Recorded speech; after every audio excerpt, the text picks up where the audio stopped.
আসসালামু আলাইকুম, আশা করি সবাই ভালো আছেন। ওয়ার্ডপ্রেসের উপর ভিত্তি করে আমরা একটি টিউটোরিয়াল সিরিজ রিলিজ করতে যাচ্ছি এবং এই সিরিজটি সম্পর্কে আমি একটি গুরুত্বপূর্ণ ভিডিও দিয়ে রেখেছি চ্যানেলে। পুরো সিরিজটির সিলেবাস সম্পর্কে আপনি ওই ভিডিওটি দেখলে জানতে পারবেন। তো আজকের পর্বে আমরা আলোচনা করব ওয়ার্ডপ্রেস কি, ওয়ার্ডপ্রেসের প্রয়োজনীয়তা কি, ওয়ার্ডপ্রেস কাস্টমাইজেশন বা ইনস্টলেশন কিভাবে করতে হয়। পাশাপাশি বোনাস পয়েন্ট হিসেবে থাকছে ডোমেইন অ্যান্ড হোস্টিং সম্পর্কে বেসিক আলোচনা। যারা এখন আমার চ্যানেলটি সাবস্ক্রাইব করেনি, দয়া করে চ্যানেলটি সাবস্ক্রাইব করে দিবেন। আমি আমার এই চ্যানেলে ফ্রিল্যান্সিং এবং ইউটিউব মার্কেটিং সহ যাবতীয় টেক টিউটোরিয়ালগুলো পাবলিশ করে থাকি। তো কথা না বাড়িয়ে চলুন আজকের পর্ব শুরু করা যাক। বন্ধুরা, শুরুতেই বলে রাখি, আমার এই সিরিজটি সম্পূর্ণ বেসিক থেকে অ্যাডভান্স পর্যন্ত আলোচনা করা হবে। সো প্রতিটা ক্ষুদ্র ক্ষুদ্র বিষয় আমরা এখানে আলোচনা করব এবং চেষ্টা করব without any lack of information সবগুলো বিষয় সবার সামনে তুলে ধরতে। সো যারা একদম অ্যাডভান্স লার্নার আছেন তারা চাইলে ভিডিওটি স্কিপ করে যেতে পারেন। এখানে আমরা একদম যারা বেসিক লার্নার আছেন তাদের জন্য এই সিরিজটি তৈরি করতে যাচ্ছি। যারা বেসিক লার্নার তাদের মনে প্রশ্ন জাগতে পারে, ওয়ার্ডপ্রেস বিষয়টা আসলে কি। ওকে, আমি এখন আপনাদেরকে বলবো আসলে ওয়ার্ডপ্রেস বিষয়টা কি। ওয়ার্ডপ্রেস হচ্ছে একটি সিএমএস বা কন্টেন্ট ম্যানেজমেন্ট সিস্টেম। সারা বিশ্বে যত ওয়েবসাইট আছে বর্তমানে তার প্রায় 70% ওয়েবসাইট ওয়ার্ডপ্রেস দিয়ে তৈরি করা হয়। তাহলে আমরা কি বুঝতে পারলাম? ওয়ার্ডপ্রেস হচ্ছে একটি সিস্টেম বা একটি কোডিং সিস্টেম যার মাধ্যমে আপনি একটি ওয়েবসাইট তৈরি করতে পারবেন। সোজা বাংলায় আমরা ওয়ার্ডপ্রেস বলতে এটাই বুঝি। এখন সবার মনে প্রশ্ন আসতে পারে যে আমি কেন ওয়ার্ডপ্রেস শিখব বা আমি কেন ওয়ার্ডপ্রেস জানবো। আপনি কোডিং শিখেও একটি ওয়েবসাইট বানাতে পারবেন, আবার ওয়ার্ডপ্রেস দিয়েও ইচ্ছা করলে একটি ওয়েবসাইট বানাতে পারবেন। তাহলে পার্থক্যটা কি? পার্থক্য হলো, আপনি যদি কোডিং করে ওয়েবসাইট বানান তাহলে সেটা বানাতে 1 থেকে 3 মাস লেগে যাবে। তাছাড়া খুব বেশি এডিট বা কাস্টমাইজেশন করতে পারবেন না আপনার কাঙ্ক্ষিত ওয়েবসাইটে। কারণ হলো বারবার কোডিং করা খুবই ঝামেলার কাজ এবং অনেকটা চ্যালেঞ্জিংও বটে।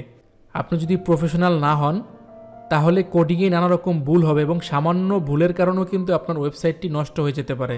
তাছাড়া ওয়েব ডিজাইন বা HTML বলেন বা ডেভেলপমেন্ট বলেন, সেগুলো শিখতে শিখতে আপনার চলে যাবে 5 থেকে 6 মাস। অথচ ওয়ার্ডপ্রেস সম্পূর্ণ ভালোভাবে শিখতে আপনার 1 থেকে 2 মাস লাগতে পারে। এবং আপনি এই 1 থেকে 2 মাসের ভিতরে ওয়ার্ডপ্রেস প্রপারলি শিখে, অবশ্যই আপনাকে হার্ড ওয়ার্কিং হতে হবে। ওয়ার্ডপ্রেসটা শিখে আপনি কিন্তু ফ্রিল্যান্সিং করতে পারতেছেন এবং আউটার স্পেসে আপনি কাজ করতে পারতেছেন, ক্লায়েন্টের কাজ করে দিতে পারতেছেন এবং সেক্ষেত্রে একটা ভালো আর্নিংয়ের সুযোগ রয়েছে আপনার। অনলাইন ক্লায়েন্ট বাদ দিয়েও আপনি লোকাল ক্লায়েন্টের কাজ করেও কিন্তু ভালো একটি অ্যামাউন্ট, হ্যান্ডসাম অ্যামাউন্ট আপনি আর্নিং করতে পারেন প্রতি মাসে। আপনি যদি ওয়ার্ডপ্রেস দিয়ে আপনার ওয়েবসাইটটি বানান তাহলে যতবার ইচ্ছা, যেভাবে ইচ্ছা আপনি ওয়েবসাইটকে এডিট করতে পারবেন। একটা থিম পছন্দ হলো না, আপনি চাইলে অন্য থিমটি ইনস্টল করতে পারবেন। কোনো ধরনের ন্যূনতম কোডিং নলেজ ছাড়াই আপনি আপনার ওয়েবসাইটটা প্রপারলি তৈরি করতে পারতেছেন। মানে বিষয়টা কত অ্যামাজিং একটা বিষয়, তাই না? যেহেতু অলমোস্ট 70% ওয়েবসাইট হচ্ছে আপনার ওয়ার্ডপ্রেসের, সেহেতু মার্কেট প্লেসগুলোতে ওয়ার্ডপ্রেসের অনেক চাহিদা রয়েছে এবং ভালো আপনি একটি হ্যান্ডসাম অ্যামাউন্ট ইনকাম করতে পারবেন ওয়ার্ডপ্রেস কাস্টমাইজেশন করে বা ওয়েবসাইট বিল্ড আপ করে ওয়ার্ডপ্রেসের মাধ্যমে। এই হচ্ছে মোটামুটি ওয়ার্ডপ্রেসের বেসিক বা ওয়ার্ডপ্রেস কাকে বলে এবং এর কাজ কি আপনাদেরকে বুঝিয়ে দিলাম। ভবিষ্যতে যখন আমরা আরও ভিডিও রিলিজ করব এবং আরও ক্লাস করব তখন আপনি ওয়ার্ডপ্রেস সম্পর্কে আরও ডিপলি জানতে পারবেন। ভিউয়ার্স, ভিডিওর এই পর্যায়ে আমরা জানব ডোমেইন এবং হোস্টিং কি। যখন একটি ওয়েবসাইটে আমরা ভিজিট করি তখন ওই ওয়েবসাইটের অ্যাড্রেসটি আমরা অ্যাড্রেস বারে লিখি। যেমন ধরুন gizboop.com, এটি একটি ওয়েবসাইট, এটি একটি অ্যামাজন অ্যাফিলিয়েট ওয়েবসাইট। তো এই ওয়েবসাইটটিতে প্রবেশের জন্য আমরা এই ওয়েব অ্যাড্রেসটি ব্যবহার করেছি, মানে www.gizboop.com, এই অ্যাড্রেসটি আমরা ব্যবহার করেছি। তো আমি যে একটি ওয়েবসাইটে প্রবেশ করলাম, সেই ওয়েবসাইটে প্রবেশ করার জন্য নির্দিষ্ট একটি অ্যাড্রেস বা নাম আমাকে দিতে হয়েছে ওয়েবসাইটের অ্যাড্রেস বারে। এই যে ওয়েবসাইটের অ্যাড্রেস বারে আমি লিখলাম www.gizboop.com, এই পুরোটাকেই বলা হয় ডোমেইন। এখন প্রশ্ন আসতে পারে যে এই ডোমেইনটি আমরা কোথায় পাবো? এই ডোমেইনটি আপনি যে কোনো ডোমেইন প্রোভাইডারের কাছ থেকে কিনে নিতে হবে। তারপরে আসা যায় হোস্টিং সম্পর্কে। হোস্টিং হচ্ছে একটি ওয়েবসাইটের যাবতীয় তথ্য যেই সার্ভারে থাকে তাকে হোস্টিং বলে। মানে আপনি ডোমেইন কিনলেন কিন্তু আপনার তথ্যগুলো আপনি কোথায় রাখবেন? একটা ভিজিটর যখন আপনার ওয়েবসাইটে প্রবেশ করবে তখন সে কিভাবে আপনার তৈরিকৃত তথ্যগুলো দেখতে পাবে? সেগুলো দেখার জন্য কিন্তু একটি সার্ভারের প্রয়োজন রয়েছে। মানে আপনার তথ্যগুলো সংরক্ষণ করার জন্য অনলাইনে একটি সার্ভারের প্রয়োজন রয়েছে। সেই সার্ভারটি ভাড়া নেওয়া বা সেই সার্ভারটি নেওয়াকেই আমরা হোস্টিং বলে থাকি। বাংলাদেশে বহু হোস্টিং প্রোভাইডার রয়েছেন যাদের কাছ থেকে আপনি ডোমেইন এবং হোস্টিং কম্বাইনভাবে প্যাকেজ করে কিনতে পারেন। শুনে বেশ কিছু নামি দামি ডোমেইন হোস্টিং প্রোভাইডার কোম্পানির ওয়েবসাইট দিয়ে দেব, সেখান থেকে আপনি ডোমেইন এবং হোস্টিং সার্ভিসসমূহ আপনার প্রয়োজন অনুসারে আপনি পারচেস করে নেবেন। তো বন্ধুরা, ধরে নিলাম আপনাদের সবার ডোমেইন এবং হোস্টিং রয়েছে। তো আমরা এখন ওয়ার্ডপ্রেস কীভাবে ইনস্টল করতে হয় ডোমেইন হোস্টিং কেনার পরে সেই প্রসেসে আমরা আগাবো। ডোমেইন এবং হোস্টিং সার্ভিস কিনবেন, তারপরে ওরা আপনাকে আপনার যে মেইল দিয়ে আপনি ডোমেইন এবং হোস্টিং সার্ভিস কিনবেন সেই মেইলে একটি ইউজার আইডি এবং পাসওয়ার্ড দিবে, যার মাধ্যমে আপনি আপনার ডোমেইনে ব্যাক প্যানেল বা সি প্যানেলে প্রবেশ করতে পারবেন। তো আমি আমার ডোমেইনের পাসওয়ার্ড এবং ইউজার আইডি দিয়ে আমি আমার ডোমেইনে প্রবেশ করব। সেজন্য আমি আমার ইউজার নেমটি এখানে দিলাম এবং পাসওয়ার্ডটি আমি এখানে প্রবেশ করিয়েছি। তো আমি এখানে লগ ইন করবো। পাসওয়ার্ড এবং ইউজার আইডি দেওয়ার পরে আমি আমার সি প্যানেলে চলে এসেছি। এখন আপনাদের মনে প্রশ্ন আসতে পারে যে সি প্যানেলটা কি? সি প্যানেল হচ্ছে যার মাধ্যমে আপনি আপনার ডোমেইনে একটি ওয়ার্ডপ্রেস ইনস্টল করবেন। মানে সি প্যানেলের মাধ্যমে আপনি আপনার ওয়েবসাইটটি আপনার নির্দিষ্ট ডোমেইনের আন্ডারে সাজাতে পারবেন। সি প্যানেল ছাড়া আপনি আপনার ওয়েবসাইট বা ওয়ার্ডপ্রেসটি ইনস্টল করতে পারবেন না। প্রতিটি ডোমেইন হোস্টিং সার্ভিস প্রোভাইডার তার ক্লায়েন্টকে সি প্যানেল এবং সি প্যানেলের জন্য একটি পাসওয়ার্ড এবং ইউজার আইডি প্রোভাইড করে থাকে। তো যাই হোক, আমি আমার সি প্যানেলে প্রবেশ করেছি। এটি হচ্ছে আমার ডোমেইনের আন্ডারে সি প্যানেল। তো এইখানে বেশ কিছু বিষয় দেখতে পাচ্ছেন। এখানে হচ্ছে আমার যে ইউজার, আমি যে ইউজার আইডি দিয়ে ঢুকেছি সেটা এখানে দেখাচ্ছে প্রিন্ট সেবা, এবং আমার যে প্রাইমারি ডোমেইন বা প্রাইমারি মেইন ডোমেইন যেটা printsewa.com সেটাও এখানে শো করতেছে। তো এবার আমরা দেখব সি প্যানেলের কোন কোন বিষয়গুলো সম্পর্কে আমার জানা জরুরি বা আপনাদের জানা জরুরি একটি ওয়েবসাইট বিল্ড করার ক্ষেত্রে। তো প্রথমেই এখানে আমরা সুইচ টু জুপিটার এটাতে ক্লিক করে দেব, কারণ হচ্ছে এটা একটা থিম সি প্যানেলের। এই থিমটাতে কাজ করা অনেক সহজ।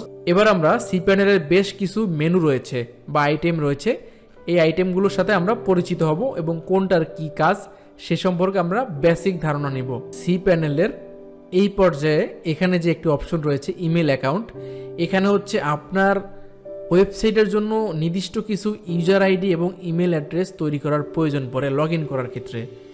সেজন্য এই যে ইমেলগুলো ব্যবহার করা হয় সেই ইমেলগুলো এই সি প্যানেলের আন্ডারে এখানে জমা থাকে। নেক্সট আমরা যে বিষয়গুলো দেখব সেটা হচ্ছে ফাইল ম্যানেজার। এটা হচ্ছে মোস্ট ইম্পর্ট্যান্ট একটি অপশন সি প্যানেলের জন্য। এটা যারা মোটামুটি ওয়েবসাইট পরিচালনা করেন বা করে আসছেন তারা সবাই জানেন যে ফাইল ম্যানেজার বা ফাইলের যে অপশনটি রয়েছে সি প্যানেলের তা অত্যন্ত গুরুত্বপূর্ণ। যারা সি প্যানেলে আজকে নতুন দেখতেছেন যে সি প্যানেলটা কীভাবে কাস্টমাইজেশন করা হয় বা ওয়ার্ডপ্রেসটা কাস্টমাইজেশন করা হয়, তাদেরকে বলে রাখতেছি এই যে ফাইলস নামে যে অপশনটি দেখছেন ফাইল ম্যানেজার এবং বিভিন্ন অপশনগুলো রয়েছে, এগুলো প্রত্যেকটা আপনার জানা লাগবে এবং জানা খুব জরুরি। এখানে যে অপশনটি প্রথমে দেখতে পাচ্ছেন সেটা হচ্ছে ফাইল ম্যানেজার। এই ফাইল ম্যানেজারে আপনি ক্লিক করলে আপনার এই যে ওয়েবসাইটের ভিতরে যে তথ্যগুলি বা ডেটা রয়েছে সেগুলো আপনি দেখতে পারবেন। ওকে, এই যে দেখেন আপনার ওয়েবসাইটটি পাবলিক HTML বিভিন্ন বিষয়, এগুলো যখন আপনি আস্তে আস্তে শিখবেন তখন আপনি এগুলো বিষয়গুলো বুঝতে পারবেন প্রপারলি। ওকে, তো এতটুকু জেনে রাখুন যে ফাইল ম্যানেজারের মাধ্যমে একটা ওয়েবসাইটের তথ্যগুলি সংরক্ষণ করা হয় এবং চাইলে আপনি সেগুলো কাটতেও পারবেন, মুভ করতে পারবেন, কপি পেস্ট সবই করতে পারবেন। পরবর্তীতে ডিস্ক ইউজেস যে অপশনটি রয়েছে সেটার মাধ্যমে আপনি দেখতে পারবেন যে আপনার ওয়েবসাইটের যে হার্ড ডিস্ক রয়েছে, মানে আপনি যখন ডোমেইন এবং হোস্টিং কিনবেন হোস্টিং প্রোভাইডার আপনাকে নির্দিষ্ট পরিমাণ একটি জায়গা বরাদ্দ দেবে যাতে আপনি আপনার ওয়েবসাইটটিকে সেখানে ইনস্টল করতে পারেন বা রান করতে পারেন। তো আপনাকে নির্দিষ্ট একটি জায়গার ভিতরেই আপনার ওয়েবসাইটটি পরিচালনা করতে হবে, নির্দিষ্ট পরিমাণ স্পেস বা জায়গা দেওয়া হবে, যেমন ধরেন 2GB 4GB 5GB এরকম আর কি। মানে ওয়েবসাইটের জন্য আপনার প্রয়োজন অনুসারে আপনার কতটুকু স্পেসের দরকার আছে সেই অনুযায়ী আপনি ডোমেইন হোস্টিং প্রোভাইডারের কাছ থেকে আপনি স্পেস ভাড়া নিয়ে নেবেন। ওকে, তো এখানে আপনি ডিস্ক ইউজেসের মাধ্যমে আপনি জানতে পারবেন যে আপনার ওয়েবসাইটে কতটুকু তথ্য রয়েছে, কতটুকু খালি রয়েছে, সব কিছু আপনি জানতে পারবেন। এইখানে ব্যাকআপ নামে যে অপশনটি রয়েছে এটার মাধ্যমে আপনি আপনার ওয়েবসাইটটি ব্যাকআপ করতে পারবেন। তারপরে এখানে রয়েছে FTP অ্যাকাউন্টস। এই FTP অ্যাকাউন্টস হচ্ছে বিভিন্ন ধরনের অ্যাকাউন্ট খুলতে পারবেন। আপনার ফাইল ট্রান্সফার প্রোটোকল সিস্টেম নামে একটি অ্যাকাউন্ট ওপেন করতে পারবেন, যার মাধ্যমে আপনি বিভিন্ন সময় ফাইল ট্রান্সফার করতে পারবেন। তো এটার মাধ্যমে আপনি FTP অ্যাকাউন্ট ওপেন করতে পারবেন এবং খুলতে পারবেন, অ্যাকাউন্টগুলো রিমুভও করতে পারবেন। তো এগুলো আমরা আস্তে আস্তে সব কিছু ধীরে ধীরে জানবো, তবে আমরা বেসিকটা আপনাকে দিয়ে রাখতেছি। তো বন্ধুরা, এইবার আমরা ওয়ার্ডপ্রেস কিভাবে ইনস্টল করা যায় আমাদের নির্দিষ্ট ডোমেইনে বা আমাদের ওয়েবসাইটে সেটা দেখব। তো আমরা সি প্যানেল একদম সবার নিচে চলে যাব, অথবা এই যে সাইডবার থেকে ওয়ার্ডপ্রেস ম্যানেজার বাই সফটওয়্যার এটাতে ক্লিক করলেও হবে, বা এখানে এই যে সফটওয়্যার অ্যাপ ইনস্টলার এখানে নিচে দেখবেন ওয়ার্ডপ্রেস লেখা আছে, ওইটা ক্লিক করলেও হবে। তো ওয়ার্ডপ্রেস বাই সফটওয়্যার এই সফটওয়্যারটির মাধ্যমে ক্লিক করার পরে আমরা এখানে এরকম একটি মেনু চলে আসবে আমাদের সামনে। আমরা এখানে ক্লিক করব ইনস্টল এ নিউ কপি, অথবা আমরা এখানে ইনস্টলের উপরে ক্লিক করলেও হবে, তবে আমরা এখানে চাইলে ইনস্টল এ নিউ কপি এটাতে ক্লিক করে দিলেই ভালো হবে। ওকে, আমরা এখানে জাস্ট ইনস্টল এ নিউ কপিতে ক্লিক করব। তো ক্লিক করার পরে আমাদের সামনে এরকম একটি উইন্ডো এসে হাজির হবে। তো আমরা এখানে বেশ কিছু বিষয় খেয়াল করার আছে, আমরা সেগুলো একটু খুব মনোযোগ সহকারে দেখব, অথবা আপনার যদি বুঝতে অসুবিধা হয় আপনি জাস্ট খাতায় নোট করে রাখবেন, আপনি আমাকে ভিডিওর কমেন্ট বক্সে জানাবেন যে আপনি কোন বিষয়টি বুঝতে পারেননি। এখানে বেশ কিছু বিষয় রয়েছে, মেনু রয়েছে, আমরা সেগুলো একটু দেখব। এখানে সফটওয়্যার সেটআপ নামে যে অপশনটি রয়েছে সেখানে আমরা অবশ্যই প্রোটোকলটি, এই যে প্রোটোকল বলে, HTTPS করে দেবো এটাকে। ওকে, HTTPS, কোনোভাবেই HTTP বা HTTP www করব না, আমরা জাস্ট HTTPS মানে যেখানে একটি এস বাড়তি আছে সেটা সিলেকশন করে দেবো। ওকে, এবার আমাদের যে নির্দিষ্ট ডোমেইনটি রয়েছে সেটি যেটা আছে ডোমেইনটি সেটা সেভাবেই রেখে দিব, এইখানে জাস্ট খালি রাখবো। ওকে, এখানে কিচ্ছু রাখবো না। এবার আমরা ওয়ার্ডপ্রেসের যে লেটেস্ট ভার্সনটি আছে সেটি সিলেকশন করে দেব। এখানে আপনি চাইলে অন্য ভার্সন ইউজ করতে পারেন, এখানে অনেক ধরনের ভার্সন রয়েছে। আমি আপনাকে পরামর্শ দিব বা রেকমেন্ড করব লেটেস্ট যে ভার্সনটি সেটি ইউজ করার জন্য। এবার এখানে আপনার সাইট নেমটি আপনি যা ইচ্ছে তাই রেখে দিতে পারেন, মাই ব্লগ। ওকে, এবার আপনি এই যে অ্যাডমিন অ্যাকাউন্ট, এখানেই হচ্ছে মূল বিষয়। এই যে অ্যাডমিন অ্যাকাউন্টটি হচ্ছে যেটার মাধ্যমে আপনি আপনার সাইটটিকে কাস্টমাইজেশন করবেন, বা সময় হোক অসময় হোক যখন আপনি আপনার সাইটে আপনি প্রবেশ করবেন, অবশ্যই আপনার একটি ইউজার আইডি এবং পাসওয়ার্ডের প্রয়োজন হবে। তো এই ইউজার আইডি ও পাসওয়ার্ডটি অবশ্যই ভালো এবং গুণগত মানসম্পন্ন হতে হবে, তা না হলে কিন্তু হ্যাকার আপনার সাইটটি হ্যাক করতে পারেন যে কোনো মুহূর্তে। স্ট্রং দেখাচ্ছে 100/100, তো আপনারা এভাবে 100/100 স্কোর রাখার ট্রাই করবেন পাসওয়ার্ড দেওয়ার ক্ষেত্রে, কেননা নতুন যে ওয়েবসাইটগুলো রয়েছে সেগুলোতে প্রচুর পরিমাণে অ্যাটাক হয়, সেক্ষেত্রে সতর্কতামূলকভাবে আপনি পাসওয়ার্ডটি খুবই স্ট্রং একটি পাসওয়ার্ড দিবেন। অ্যাডমিন ইমেলটি হচ্ছে আপনি আপনার সাইটের যাবতীয় নোটিফিকেশন যে ইমেইলে পেতে চান সেটা আপনি এখানে লিখে দিবেন। তো আমি আমার এখানে আপনি চাইলে ওই যে ইমেল সেকশনে যে ইমেল ক্রিয়েশন করেছেন সেটাও দিতে পারেন, অথবা আপনি চাইলে আপনার নিজস্ব একটি ইমেল আপনি এখানে দিয়ে দিতে পারেন। ওকে, তো আপনি এখানে চাইলে একটি ইমেল দিয়ে দিতে পারেন, আমি আমার ইমেলটি এখানে দিয়ে দিচ্ছি। এখানে ল্যাঙ্গুয়েজ দিবেন হচ্ছে ইংলিশ। তারপরে অ্যাডভান্স অপশনে ক্লিক করবেন। অ্যাডভান্স অপশনে ক্লিক করে এখানে একটি বিষয় বোঝার আছে, এটা খুব মনোযোগ সহকারে বুঝতে হবে, এটা খুবই জরুরি। এখানে আছে ডেটাবেস নেম। ওকে, ডেটাবেস নেমটা আসলে কি, এখানে আপনার যে সাইটটি আপনি তৈরি করতেছেন তার নামটা আসলে কি। আপনি একটি ডোমেইনে চাইলে অসংখ্য ধরনের সাইট তৈরি করতে পারেন, যতগুলো ওয়েবসাইট সাপোর্ট করে ততগুলো ওয়েবসাইটই কিন্তু আপনি তৈরি করতে পারতেছেন। সেক্ষেত্রে যদি আপনি একাধিক ওয়েবসাইট তৈরি করেন, তখন আপনি যখন ডেটা ম্যানেজমেন্ট করবেন আপনার ওয়েবসাইটের জন্য, তখন যদি আপনি আপনার ওয়েবসাইটটিকে না চিনতে পারেন তখন খুবই বড় একটি সমস্যা হয়ে দাঁড়ায় কাস্টমাইজেশনের জন্য। তো সেজন্য আমি বলবো যে আপনি এখানে একটি নাম দিয়ে দিবেন যাতে আপনার ওয়েবসাইটটি আপনার চিনতে পারেন খুব সহজে, তখন ডেটা কাস্টমাইজেশন করতে কোনো অসুবিধা হবে না। বুঝতে পেরেছেন, ডেটাবেস নেমের এখানে আপনি আপনার নাম দিয়ে দিবেন, এবং এই যে টেবিল প্রিফিক্সে আপনি চাইলে এভাবে একটা আন্ডারস্কোর দিয়ে আপনার নামটা আপনি লিখে দিবেন। তারপরে আপনি এখানে জাস্ট এই অপশনগুলো আপনার লাড়াচাড়া করার দরকার নেই, যেভাবে আছে সেভাবে থাকবে। এখানে ওয়ার্ডপ্রেসের এই অপশনটা আপনার কোনোভাবেই কিছু করার দরকার নেই। এবার আপনি এখানে আপনার যেই ডেস্টিনেশন বা ইমেল, যেখানে আপনার লগ ইন ডিটেলসটা যাবে সেটা আপনি লিখে দিবেন। এখানে আপনি চাইলে এই যে অ্যাডমিন ইমেইলে যে ইমেলটি দিয়েছেন সেই ইমেলটি আপনি চাইলে এখানে দিতে পারেন। ওকে, তো মোটামুটি সব কিছু দেওয়ার পরে আপনি সবগুলো একটু ওভার চেক করে নেবেন সব কিছু ঠিকমতো দিয়েছেন কিনা, সব কিছু ঠিক আছে কিনা। ওকে, দেওয়ার পরে আপনি জাস্ট এখানে ইনস্টলে ক্লিক করে দিবেন। তো ইনস্টলে ক্লিক করার পর দেখতেছেন যে ইনস্টলটা হয়ে গেছে, খুব ফাস্ট ইনস্টল হয়েছে। এটা আসলে কতটুকু ফাস্ট ইনস্টল হবে সেটা নির্ভর করে আপনার ডোমেইন এবং হোস্টিং সার্ভিস প্রোভাইডারের সার্ভিসের স্পিডের উপরে।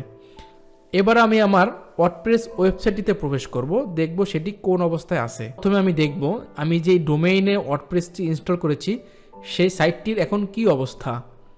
তো আমি প্রথমে এখানে ক্লিক করব।